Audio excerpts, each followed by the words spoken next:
नमस्कार, मैं सीए रमेश प्रभु, अध्यक्ष महाराष्ट्र सोसाइटी वेलफेयर एसोसिएशन। मुझे आपको बताने में खुशी हो रही है कि महाराष्ट्र गवर्नमेंट ने रिसेंटली एक जीआर निकाला है जिसमें जो सोसाइटी का 50 से नीचे सोसाइटी है, जिसका हाउसिंग सोसाइटी 50 का नीचे का मेंबर्स है, उन हाउसिंग सोसाइटी का टोटल कमिटी मेंबर्स अभी 11 के जगह में सिर्फ 7 रहेंगे। यह महत्वपूर्ण निर्णय महाराष्ट्र गवर्नमेंट ने लिया है और इस 7 मेंबर में आपको कोई भी रिजर्व कैटेगरी का पोस्ट रखा नहीं है, जैसे कि उनको छूट दिया है। फॉर एग्जांपल एक पोस्ट रिजर्व कैटेगरी में होता था SC ST का, दूसरा आपका OBC में होता था, तीसरा जो स्पेशल बैकवर्ड VJT NT ये जो पोस्ट होता था, ये तीनों रिजर्व कैटेगरी अभी निकाल दिया क्योंकि छोटा सोसाइटी में उसका महत्व नहीं है।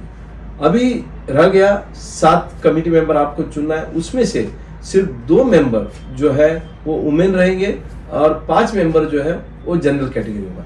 इस तरह आपको 7 मेंबर को चुन के देना है। और मैं बताऊं, यदि आपको 7 में से इवन 5 जनरल कैटेगरी का मेंबर चुन के आते हैं, लेडीज कोई भी नहीं आते, फिर भी आपका कमिटी फॉर्म होगा क्योंकि 2/3 का आपको इलेक्शन करके मिलना चाहिए।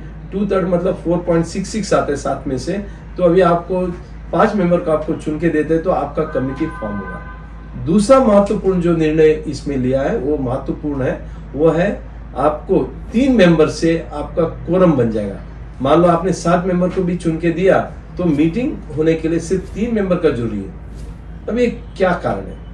क्योंकि ये कारण यही है, 2019 का जब कायदा बन गया, महाराष्ट्र कोऑपरेटिव सोसाइटी एक्ट में एक अलग से चैप्टर बन गया कोऑपरेटिव हाउसिंग सोसाइटी के लिए, तो उस चैप्टर में ये बताया गया कि 5 मेंबर का भी एक हाउसिंग सोसाइटी बन सकता है।